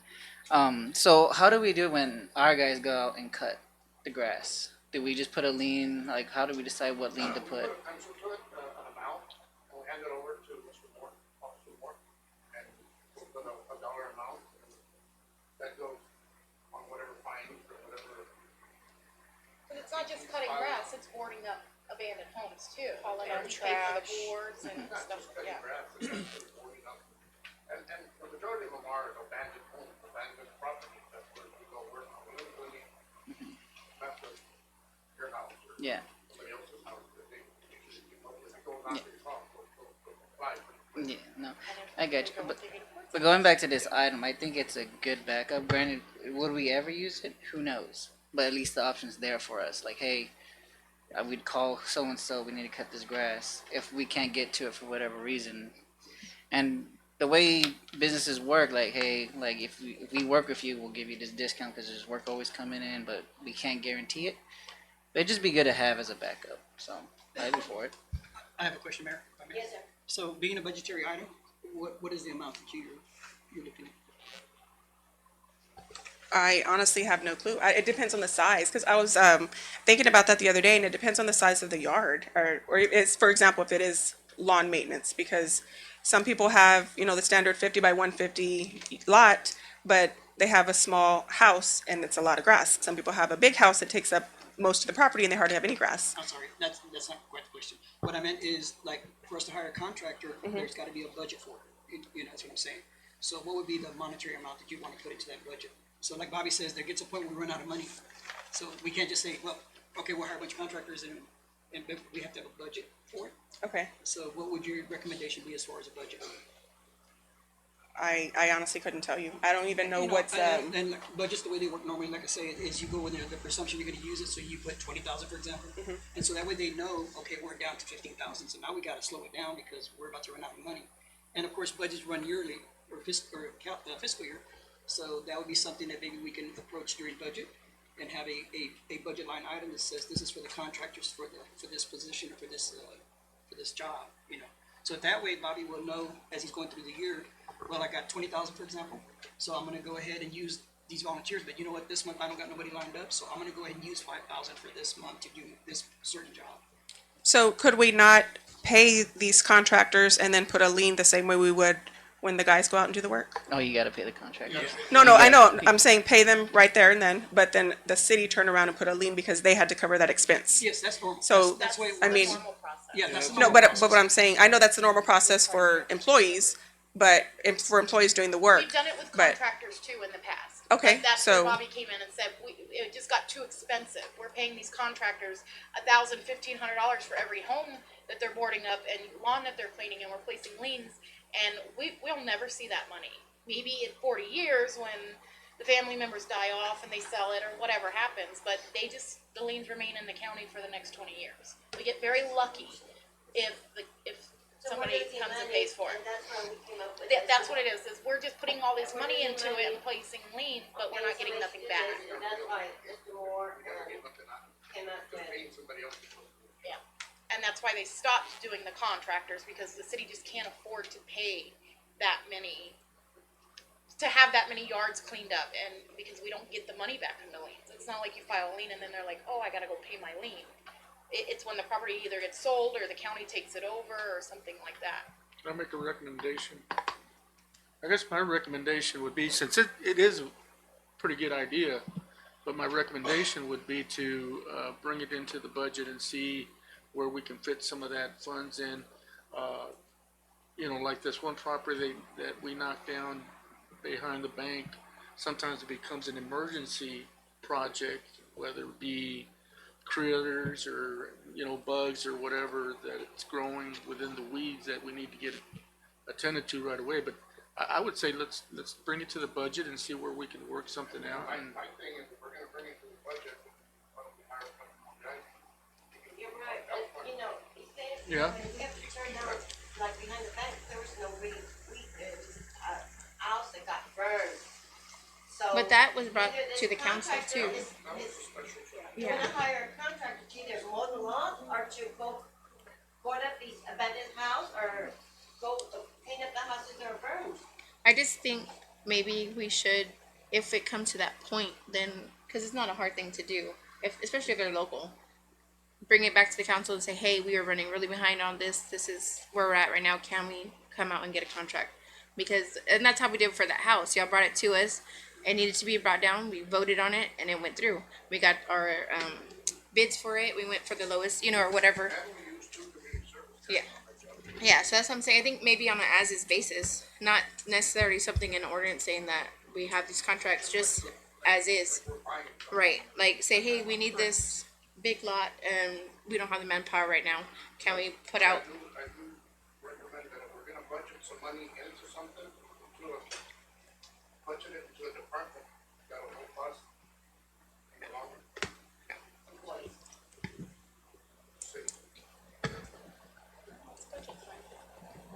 Yep. Any questions? They were without tools. They have leaders running and working. I think it's time when I come on, next time, like 3 leaders. You know how to work them? Nope. We need to come to know quick. And if you want to break down, where can we get the money, if there's no money in the budget? So, if I may, I think this is a good idea, but I think the recommendation is see if we can put this in a budget. Because I know when I speak to with the workers, they're like, yeah, there's just no money for us to use. My budget's spent. So that's either increasing Moore's budget or getting this program up and running. That way Moore has a list of just contractors we can use. Like, hey, I need this cut now. Something I have, but let's talk about it in budget so we have a line item for this if we needed it to. So that's my motion is bring item K to a budget meeting. I second. So you want to bring this to the budget? Yes, So you're tabling the item. tabling the item. It's not really a table, is it? Is it a table item or is it just talk about it in budget? I would recommend it being tabled and then brought at the next meeting with the correct agenda language. With the next budget? Or Yes. Or the next budget meeting, yes. Yeah, the next budget, yeah.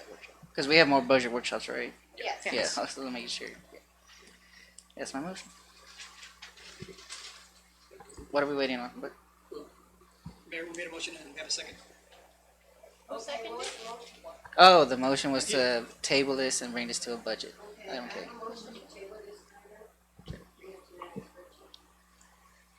Okay. I have a second. Mr. Flores. Mr. Flores did. Okay,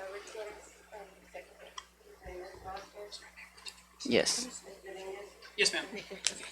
Flores, Mayor Pro Tem, yes. Ms. Pettis, Yes. Ms. Batista? Yes. Thank you.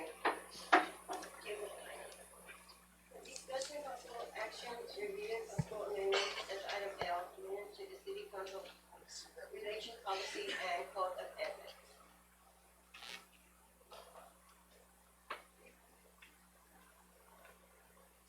This is my item.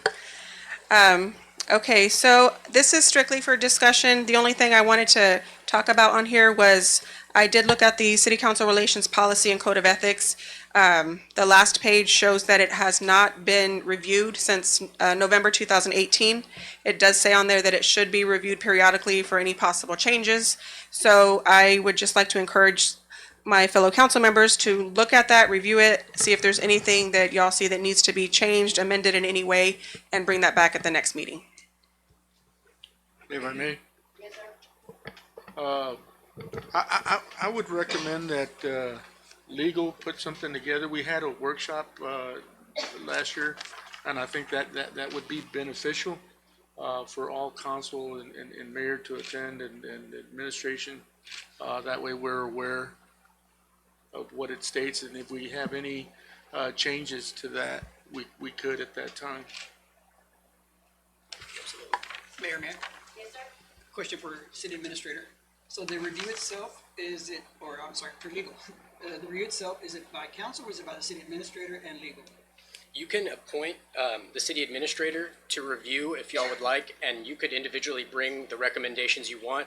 Alternatively, you all could come at the next meeting after yourself reviewing with your recommended changes as an agenda item, and it could be voted for at that time. Because it's not beneficial for us to discuss, individually, because obviously we have a walking forum. Yeah. So if we're gonna do this, if there is an item, I would recommend at this point to discuss with Ms. Popham, and then if it's something that we need to bring, then maybe we need to bring it again.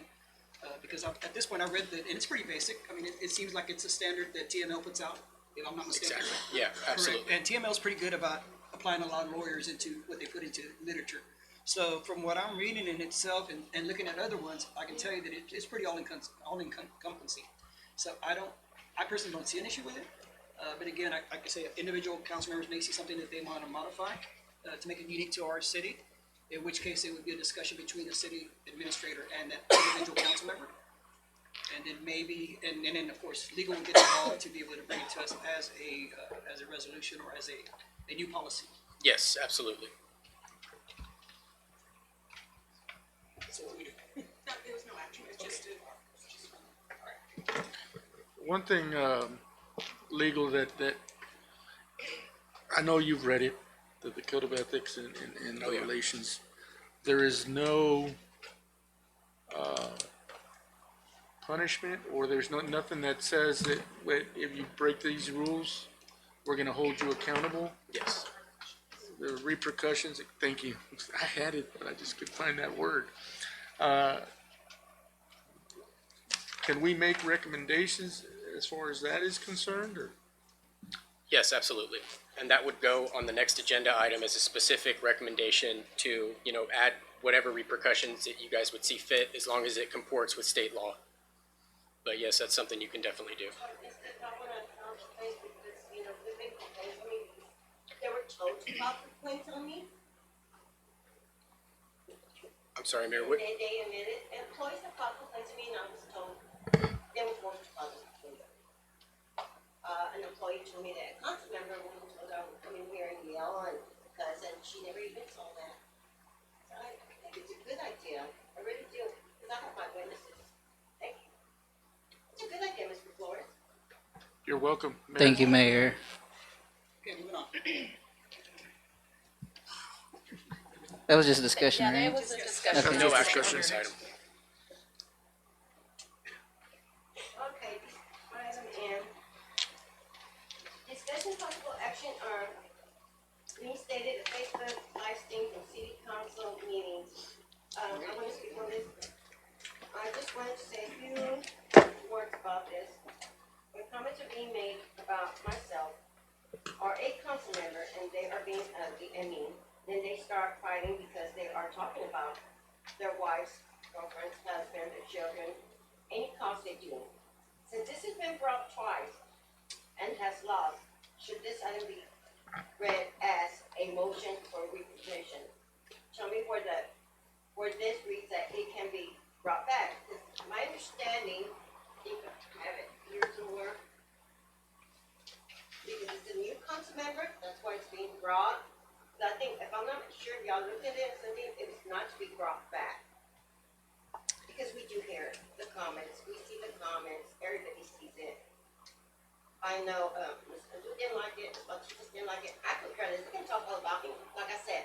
Y'all can all hate me, even my own family hates me. and I- Point of order, please. Point of order. You know, Mr. Vasquez, Point of order. Point of order. Point of order, Mayor. Control yourself. Excuse me? Y'all will not tell Ma'am, me- point of order. Point of You will order. not yell at me like that, Point of Mr. order. Flores. Point of order. Council, please, let's Legal. let's stay on to what's on here as an agenda item and try to move forward. Okay, I have this, like I said, motion of let me see, this is the one, or I have this one right here. I've been actually giving advice from governor officials. Legal. So that's about the property, and I should have brought this one up. Mayor, I'm sorry, was there a question directed towards legal? Well, like I said, this had been voted down twice, not to bring it back up. And now because we got a new council member, but the way she worded it, the way they told me, she didn't word it right. Maybe it should have been like a nit, and then it's something, because it's been brought down twice. We already know it. Sure, but because there is a new council, as you just mentioned, that was elected, each council member, both pursuant to Texas law and the handbook, which is the city council relations, it has the authority to come back up and To me, it doesn't be bother on me, there. but I feel bad for others, because when they start batching their family, Sure. it's not gonna bother And me. I will just, I'm already used to it. understood. I will just mention to council that the live streaming is not required by Texas state law. It's something that's permissive. The city has decided to do that. The particular channel that it's streamed on is totally up to council, whether that be YouTube or Facebook. That is something for you guys to decide. May I speak on this since this is my item and for the third time I have not been introduced that this is my item? I would just like to say why I want the Facebook live stream. This is something that was done in the past. This is why it says reinstating, because it was done in the past. I do feel that the comments are going to be there regardless on what it's on. I mean, regardless of what platform.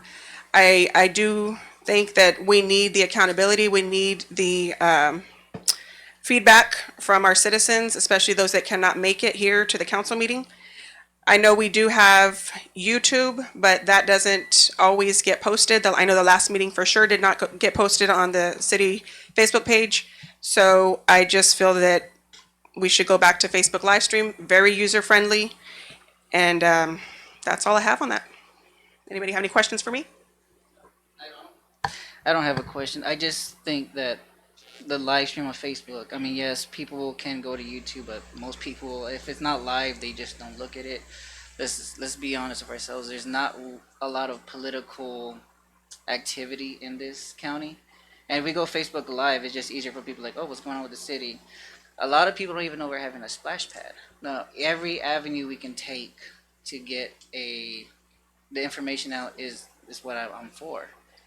That being said, we can do posts, we can but when you see it live, this is who we are. There's no hiding who we are when it's live. And that's something I want the people to see. And sir, I would like to say that I know that they talked about it, 3 council members, it's walking forums, they posted pictures. And Hold up. That's saying that someone's doing something illegal, Mayor. Unless you have proof, retract those comments. When you post a picture out there, 3 people together, that's walking forum. That's not a walking quorum. You have to be discussing city business. But then yet, we don't know if you were discussing city business. Then you can't assume and do not make accusations. Do not make accusations on us, please. We can't prove it. Mayor, I have a question. Then why bring it up? Question, please. Yes, sir. Are we talking comments on or off? That's what I was gonna ask if we're, On. On, okay, just for clarity. Do you want so why comments would on? we do them on instead of off? If you're just worried about the live stream, so people can be informed. 'Cause As- that's where all the negative comments were in. I mean, that's where everything negative was coming. I don't mind being on Facebook, whatever. That's not the issue. But when nothing positive was coming out of it, and ever since we stopped it, the council and everything has been a lot better. We haven't had the city coming down. There's been different people just saying how great it's been, because the Facebook did have a lot of negative, and it gets posted still to Facebook, just at a different, not on our page. But I wouldn't mind it being on Facebook with no comments, because it was not anything positive at all. Well, with all due respect, there's a completely different council now than there was when it was Facebook live streamed. Right, but And I think that brought along the negative comments. so you're saying because Jeremy left that, and you're here. No, that not it's necessarily gonna be just Jeremy. It negative? was also place 2 was also replaced. She was. I mean, she was only here for a few months, but it continued after that. It was just negative no matter what. That's what I'm saying. I wouldn't mind it being on Facebook so somebody can be informed about our meetings, but without the comments. Why do we need comments? I feel the there's that- comments are necessary because I know for sure, like on the City of Poteet Facebook page, people ask questions and it's been very clear that they, correct me if I'm wrong, Ms. Popham, y'all don't respond, correct? We do not. Okay, so, I mean, sometimes people ask a serious question. It's not anything insulting. They honestly want to know something. And I feel like on the Facebook live stream, any of us could answer, or it's just So a why couldn't Q&A. they come and or ask you directly, or put it on or on What's Up Poteet or whatever they're asking. Put it on there if they really want to know. Because I just don't see, if they haven't been watching it for the past year and it's been going this good, and if they really want to know, then they would find the means to get on our YouTube page or wherever it posted. Pleasanton Express, they always post it. So I mean, I don't mind it being on the Facebook because so they can have it, but I just don't see the comments being a positive thing at all. If they have a question, call the city. If they have something, if it's that important, make that extra step to take it instead of having to have 100 negative ones and 1 or 2 questions that are positive. There's no point for that. Mayor, ma'am, Yes, sir. I have a question for legal. So we go Facebook Live, there's a question asked, and 3 council members answer on that thread. I would recommend that council members don't. But if it happens, Yeah. if it happens, what do we have? If it has council members respond, there's not a policy in place for that currently, but that would be something that's addressed with the potential amendments to the city council relations and code of ethics. But wouldn't that be considered a walking quorum? If somebody responded. Yes, so in other words, yes, they Facebook Live, somebody asked a question, Yes. and then inadvertently, Everyone's in that group, yes. yes, 3 council members responded to that question. Yes. So now, in fact, they could in fact be breaking the law. Yes, absolutely. Then? And I'll just read the law so that everyone understands that the Opens Meeting Act is violated and council members attempt to avoid the act and deliberately discuss public matters and then ratify them by action. And this is from an attorney general. So as long as you're within those bounds and there's not basically any response, it would include all city council, then yeah, you're not gonna have to walk in quorum. But my recommendation would be to turn off the comments, unless there is some sort of public benefit to having it there. If you're not able to respond, what is the benefit? If I may. So when I first got on council, I started posting what we're doing on Facebook. And yeah, you'll get some negative comments, but some of those negative comments help you see like, oh yeah, like I really did mess that up, and this is why.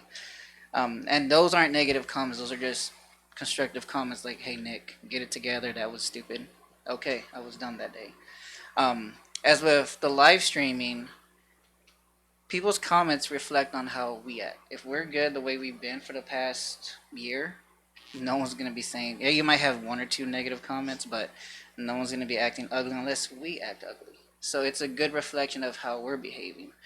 Look at surrounding cities when they have their streams. You know, if they were live streaming, we have all these comments about what's going on in their cities. But that's a reflection of their council, not necessarily their citizens are ugly. And if you've been to your TML training, they said do not respond to Facebook comments. I do, just because I'm very careful on what I say, and I only try to represent facts. And then if a discussion happens, I look through, I was like, make sure. But I'm the only one that really does that, so I've been safe. But yeah, no, I think we should have the live stream comments on for Facebook. If I may. Yes. So, my comment would be for the people, by the people. We were elected. Whether good or bad, what people say, to me, it doesn't matter. I'm not gonna respond. I'm not gonna lower myself to that if there's a bad review or somebody says something negative. The thing is though that people have that right. That's their God-given right to respond to whatever social media it may be. It's how we take that. If we take it wrong, like Mr. Vasquez said, we've done good. People have looked and saw the good that we're doing, and we're strong in numbers, and working together, we can achieve anything. So. Well said. Anyone else have questions? If not, I'd like to make a motion. And what was your recommendation? No comments? It's up to council. Ultimately, Councilman Vasquez just explained what the public benefit would be, so council can make the determination on whether or not the comments are appropriate. But for clarity, your recommendation is yes, but without comments. Yes, if there is going to be comments, council certainly shouldn't be responding to comments.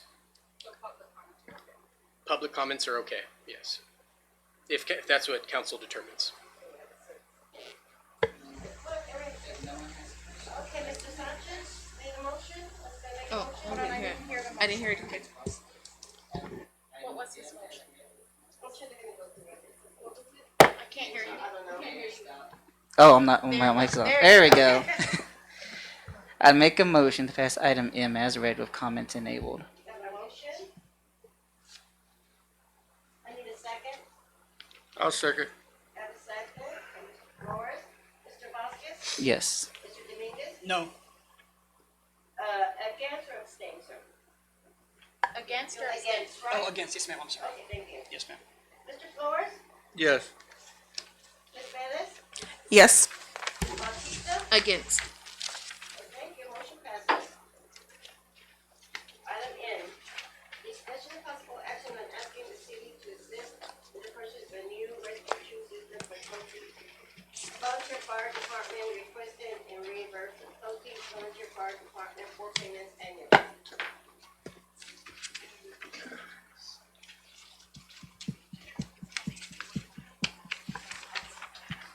Oh, we get a demo?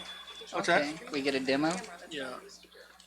Ladies and gentlemen, council, mayor, as you can see, we have our tools. They've arrived. We're pretty excited. The people that are bringing these tools up here are members of our volunteer fire department. That's what the money got us. The tools themselves was $49,528.37. And we'll let the chief describe them one by one, chief. All right. We got the Makita light. That light right there. We have two of them. We got them set on the rescue truck because you know how it is. Working at night, you never can have enough light. Also, we assist with, wrecks where we need lights around the backside, and that light's pretty bright. It lights up, and it's got 3 different levels. That light right there, that's a $325 light right there. It's got 2 rechargeable batteries, so it's pretty good. She's got a strong arm. Tamara has a strong arm. This strong arm right here assists with forcible entry in houses. It also cuts the burglar bars and all that. And all these tools are 100% electric. That's the little attachment on there you see. If you wedge that in the door, it's going to open up. And we can also, PD needs our assistance getting in a building. That tool right there will be able to do it. And they're all, I think, equipped with little lights on them. Gabriel, he's got our spreaders right there. That tool right there, that's a $13,000 tool right there.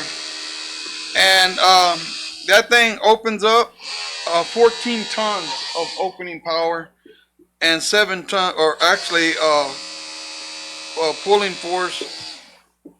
And the spreading force is 14 tons, and the pulling force is 7 tons. So it's pretty strong. It's pretty balanced. This tool right here, it took the battery out and took a water bottle and poured it where the battery connects and put it back together and started using it again. Okay, the other tools, the cutters. Freddie's got the cutters. The weight of this, the weight of this cutter is 40 pounds. It opens up to about 8 inches. So these are what cuts the pillars and the posts of the vehicle. And that's all that tool does is cut. Tim has the ram. And notice all these tools have lights on them where we can see. So those cutters that you just saw right there, the cutter, that's $11,000 tool, a little over $11,000. That ram that Tim has, that ram right there, that's an $8,000 tool, almost $9,000 for that. And what we use here is once you support your vehicle, and when you got somebody jammed up underneath the dash and the steering wheel and you can't get them out, you set that beside them and just it spreads and opens after you make your cuts on your pillars, and opens that and does a dash roll with that tool right there. I'd like to also say that, you know, in the past, we've used these tools to assist county. I don't know if you guys remember when we had the game rooms and stuff. We did go to Primrose one time to go open up some of those, what do you call them? 8-liners. There you Liners, go. yeah. 8-liners and some of those money boxes. We use those. We've also used the tools to forceful entry. So if our officers ever need assistance of these tools, they're readily available to them as well. We had come before you to ask for help, you know, and had gotten together with the administrator. And one of the things that we came up with 4 payments of $4,219.65, and that's going to be paid within 4 years. So annual payment of $4,219.65, which brings us close to a half. So that's what we brought before council today. Mr. Flores, I'm already for it. I am for it. But I know that, are we gonna make sure that it's gonna be annually, because, we did pay you a little extra, didn't we? On the last one, that was supposed to be a one-time fee, 5,000, we wrote another 5,000. It was not a one-time fee, ma'am. When they got boarded the franchise. For the SCBA's was not a There is one-time. nothing that says that it was a one-time fee. However, I was here when it did get approved, and it was discussed that it was gonna be one time. But the administrator discussed with other people that it wasn't going to be a one time, so there's no way to say yay or nay. This one's gonna be a one-time fee every year? It's 4 payments for 4 years. The one thing I'll tell you guys, like the SCBA's that we're discussing, that was a 1-year payment, that goes on city trucks. That's a city. So, you know, we had some issues in the past. We have come before the city now, and the city is more than willing to assist us and help us. We're not paid. These firefighters go out there and they risk their lives for no pay, and 24/7. It doesn't matter what time of the day. And all that we ask is for some of these tools to help you, to rescue our citizens. We're not asking this for ourselves. You got to understand that when the call comes, these men and women are ready to answer that call. And no matter what, whether it's fire, snow, sleet, rain, they're there. We're in floods. We're rescuing people from floods. So this is not something that we're asking that, oh man, I do love these tools. Don't get me wrong. They're awesome. They're state of the art. They're best that you can get. We're up there with the paid firefighters. I will put my guys up against any paid firefighter. I'm telling you, I may not be able to do much myself, but these men and women, they put their lives on the line for you guys. Thank you. Yes, sir. Real quick, we know, that the city's gonna do whatever they can, and if they can help us, they'll help us. If they can't, they'll help us another time. I'm not really for it, cause I know. And the people, and my guys know, I talk to them. And, but I will say the pools that we did have, we got those pools used, and we had them almost another 20 years. And they finally gave out, and we got these. I'm gonna tell you, first, they stand behind us. If there's no negligence on these pools, they're gonna replace it. We bought them and we never have to buy them again. They, a lifetime warranty, not on the batteries, but on the pool itself. But the pool take care of us like we do everything else, it's gonna last us quite a long time. And if it does fail on a normal cut, on an accident, they will replace them 100%, no question asked. Mayor, man. Yes, could I ask a question, Mr. Chairman? Oh, okay, absolutely, Mayor, go ahead. This is the one I was thinking to our attorney, because I had questions for Mr. Flores. What's your title in the fire department? President. Okay. Is there any council members in the fire department or employees with the fire department? We are not paid, ma'am. I know, okay, when check out volunteer. What about it? Is there any other council members involved with the fire department? Not with the fire department, with the auxiliary, which is a different entity. It's with the fire department, right? No, ma'am. No, ma'am. It's different. We are entity. 501c3. We are our own. Well, Hold up. I can answer that. Well, no, point of order. We're talking about the fire department's equipment. No, you are not. fire department or auxiliary fundraisers? Fire department, ma'am. Fire department we use for tools, Okay. training. Speaking to, Mr. Curtis, when is Curtis ready to help y'all out with the process? I've been on that. Oh, yeah, there was a grant for a $220,000 grant that I got awarded. My part was, over $35,000. That was on the, If I may, Chief, if I may. So one of the things is that we talk about grants and assistance from Mr. Cuellar, which we have had and very appreciative. But one thing that people don't understand, when the grant gets put out there, it could be years before we hear back on the grant. It never goes away. That grant never goes away. It just keeps moving up. So we've been in line for a brush truck now for 5 years, 6 years, about 4 or 5 years. So we, I went. Don't worry, I'll get you involved with that. Don't worry. So, if I may, let's get back on track. Oh, as long as they're on what is point. the purpose? I'm asking a question because I was asked, I'm doing my research, so I'm asking a question. Okay, so what does the POTBF auxiliary help with y'all? The auxiliary, They take y'all food, right, when y'all go out there? I am the founder of that organization, so may I answer? Yes. We are a 501c3 nonprofit organization, and it is in our bylaws that we support our Poteet Fire Department, we support surrounding fire departments, and all first responders. We go out there, we take them food when they're hungry, we take them drinks when they're thirsty, we do cleanups at the station. This is our role. We are not affiliated with the fire department, we are not part of them, we are not insured, we are a completely separate entity. So y'all have really nothing to do with the fire department. Who collects the money for the booths?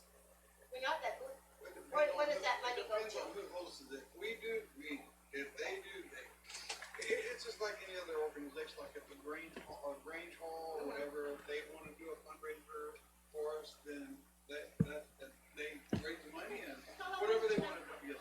I just had somebody looking at this council meeting and they asked me to ask this question. Thank you.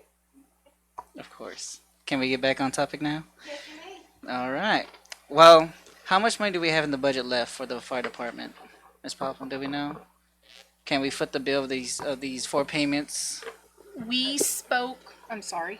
No, you go ahead. We spoke with Councilman Flores, Mayor Pro Tem Flores, and Curtis also, and we are in the middle of budget right now as we speak. So we have no problem budgeting the 4 payments for the 4,219 and 65 cents. But that's, And that's, I'm sorry? that's annually. And that's annually. We can't do that quarterly, but we can do that annually. So we can make one payment for the next 4 years, and we'll budget for that for the 4,219, specifically for the purchase of the tools. So it's one payment of $4,000 or around that. Yes, and that will start in our new budget season that we're working on right now, which will take effect on October the 1st. But just one payment a year. One a year. Okay, 4,000. And that's what we can. And that's not, that's for those tools. That's not to say that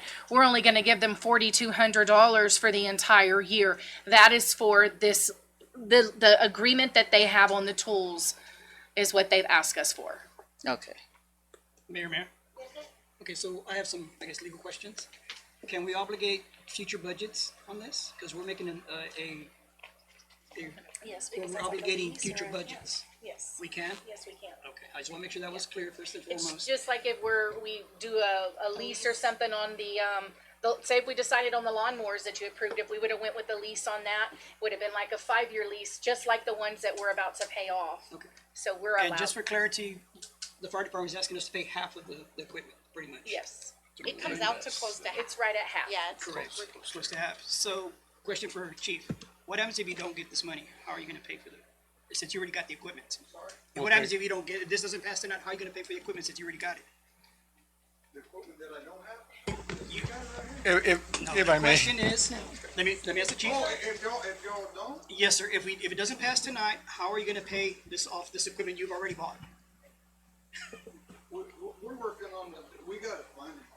So we're building our credit with these tools, making these monthly payments. The county also helps a lot, right? Yes, and the money we're getting to them, it's for a bunker gear, all our guys got new gear. The county money does not pay for these tools, though. I'm sorry. The county money will not pay for these tools. So the question was, just That's for for clarity. fundraising. Okay, but just for clarity, if it didn't pass tonight, how would you make that payment? I'm just asking. You already have the money to make it? I got the money available to make the payment. Yeah, we already made the first payment on these tools. So the money that we give you, They're, is that gonna be a they're bottom reimbursement? regardless, they're just asking us to help Yes. pay some of it back. Well, I'm just trying to clarify things. Yeah. So what you're asking for is a payment, not a reimbursement. Right. So We you pay- made we one pay payment, quarterly. and we're talking about making And next you're year's gonna get payment. at an annual. Gotcha, Your- okay, just, the I city's wanna, payment's gonna get annual. for clarity, that's, and so you're asking for the citizens of Poteet to submit half of this money to pay for equipment for the fire department. When it's all said and done, it'd be half of these tools. The city would be invested in half of these tools. And are we gonna come back in 4 years and say, hey, we need y'all to pay the rest? No? No. Can we agree on that? They'll be paid before that. Okay, I just wanna make sure, because it just doesn't seem Yeah, no, fair no, for no, our no, citizens we got- to pay the full amount, when the majority of these tools are used out in the county as well. And with this, y'all helping us with that in our half, we're got it set up to where. Cause remember that, I don't know if y'all remember that one year where, when I got awarded, a grant and our part was $35,000. And I was we were jumping through ropes trying to figure out how we're gonna get our part, and we won't lose that big truck. So we paid $35,000 for a $220,000 truck. So what we got set up now is we found a finance company that helps fire departments and all of that. So we have to make these payments to get equipment done, so whenever we do get a grant, we can just go up to them with no problem, ask them, hey, say, we need 35,000, 40,000, and they'll loan it to us, so to be able to get it moved. Gotcha. So, Ms. Popham, this question is for you. So if we approve this tonight, this will be a budgetary item for next year's budget. 2024, the budget that we had a workshop today, this will be for starting October the 1st for our next budget cycle. It will not be in 2023's budget, it's not there, but 2024, we can budget for it as well as the next 4 years. I'm just curious why we don't do it yearly. And so they're gonna, from what I understand, they're making a quarterly payment, so they're probably gonna have it paid off way before the 4 years are up, but it'll be something that, they utilize a lot of their funds to get get it paid off quickly, like he said, to help build their credit. And then the money that we give will just fill in for. So in this agreement, if that happens, do we still obligated to pay them those 4 payments, or do we stop? Do they pay? Yeah, I mean, the agenda item says that we're So agreeing we need to be to clear pay. on this because this is a budgetary item. So we want to make sure that there's no misconception of, if you guys pay it off, then we're done. We don't have to give you anything, or if we're still obligated because y'all did a great job and paid it off early. Correct me if I'm wrong, Curtis, this is financed for 4 years, right? And then y'all are asking for the city to pay just one payment a year, so it should be spread out and it would not be paid off early, essentially. Right. Okay, So they'll that's, have that 1 year, it will at their last year. Yeah. It'll be paid off. Okay, that answers my question. If I may, can I make a motion? Or is anyone got questions? Say one more comment. I just like people to understand that when I come in and talk to administration, on behalf of the fire department, it's as the president of the fire department. It's not, I don't come and discuss council items with her. I'll come and discuss fire department issues. So I just want to clarify that. And I'm sorry, I have one more question. Just for clarity and for legalities, being that he is Mayor Pro Tem Flores is a president there, should he abstain from this voting? Under the handbook, Oh, let's get it. basically it says that council members should refrain from voting if there may be a perception of a conflict of interest. From a legal standpoint, I don't see a conflict of interest under chapter 171 of the local government code. But if there is a perception, then they should withhold voting on this item. So it'd be totally voluntary on his part if he decides that it's in the best interest of the city, Yes. but he doesn't have to legally. Yes, He can correct. legally vote whichever way he wants. Yes, sir. I know on the last meeting, we asked the same question, got the same answer. Remember that? Yes, sir. Okay, well, I'm sorry. Yeah, because I wanted to clear that. I wanted to make sure that I didn't have, And that's what we want to do, is keep us legal. Yes, So we want to share for clarity, because again, we have 3 members of the council that are with the fire department. Yes. So we want to make sure that all 3 members are legally able to participate in this process. I'm with the auxiliary. Well, But yeah, so I that's know, what- I know what in a you way mean. it won't- But anyway, is everyone done asking questions, elaborating? Crystal, Miss Crystal, Miss Candace. All right. Well, I'd like to make a motion to pass item N to give the reimburse the fire department in the amount of $4,219.65 every year for the next 4 years. Does that sound? I second that.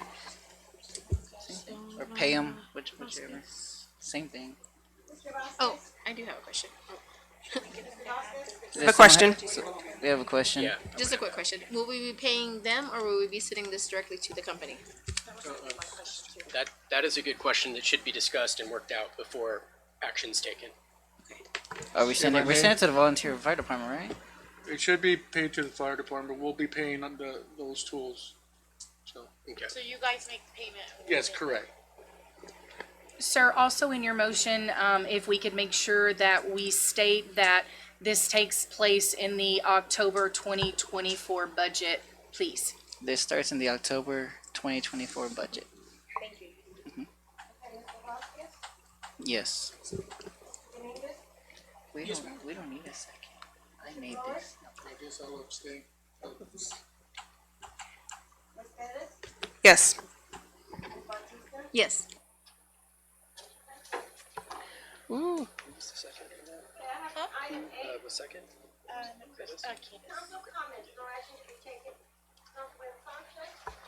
Vasquez. Thank you, guys. Thank you. Just thank you all for coming out. And a word of warning before you try to do anything good for the community. You're gonna have someone that's gonna accuse you of being corrupt. You're gonna have someone accuse you of doing something fishy. Even though all you're doing is trying to help the city, all I can say is to hell with those people. Help the city, ignore them. They're just upset because they can't do what we can do. So thank you.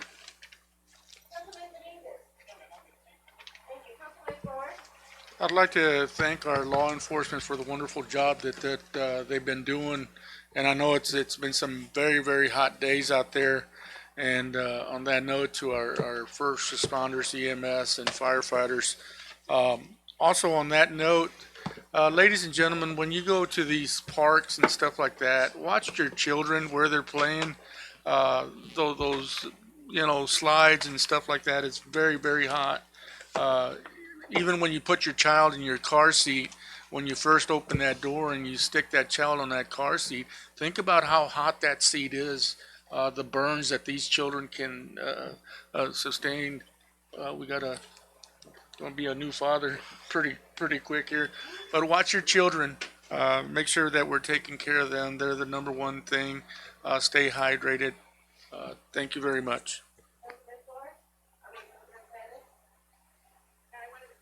Sorry, I want to say thank you to everyone for coming, and I want to encourage our community to get more involved. Find an organization that does something you like. Start your own organization. Just get out there, get involved, and help make your community a better place. Thank you. Thank y'all for coming. I do appreciate everybody's input that y'all do bring to the table. It makes it for a good meeting. Also stay cool. It's gonna get really hot really quick, and maybe we can work on a fan project or something, air conditioning unit, something that we talked about. If you need help, reach out. Thank y'all. I want to thank everybody for coming. Yes, I think someone's going to be giving out plans. They have reached out to me. As soon as they call me back, I will let anybody know that needs a fan. For an elderly person who doesn't have AC or something, but please, I ask everybody that's out there, carry a small little ice with a water bottle or Gatorade. You might see somebody out there that's homeless. Whether they're homeless, doesn't matter. Just want bottle of water. I just think that you just go and I just need to listen. Please go buy some water because it is hot out there. Everybody be careful with the highways. Somebody can throw a cigarette or something. You're gonna catch fire with the heat right now. So please, I ask all my employees, I mean, they're out in the field, please, carry some water with you and take them before you're out there. So thank you everyone for coming, and everybody have a good summer. Enjoy the summer. Enjoy everything that's been going on in the library. I said we've got more events coming up. So thank you everybody. I make a motion to adjourn. I have a motion. Vasquez. Dominguez. Second, Dominguez. Vasquez. Yes. Dominguez. Mr. Flores. Yes. Yes.